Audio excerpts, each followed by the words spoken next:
Hi guys, for today's video, ang ulam namin ngayong gabi ay upong ginisa mga guys. Ang partner nito ay pritong isda. Nagpaprito ako doon guys sa terrace ng isda. Ito okay na to guys. Luto na yung ating upo. Ayan. Ayan, maya maya kain na kami mga guys.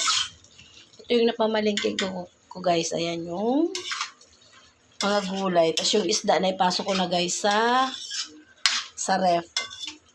Sariwa guys yung nabili kong isda. Galing daw yun na Lucena. Ito guys, okay na yung ating opo. Ayan. Ito na guys, ang prito naming isda. Ayan. May halo siya guys na galunggong na malalaki at saka yung matambaka ba tawag. Malugaw kung tawagin to sa amin guys. Ayan na ang aming ulam for today's video mga guys. Kain na tayo.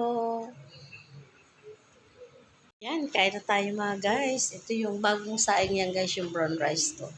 Ayan, nag-init ulit ako niyang kanin guys. So, yung tira yung kaninang tanghali.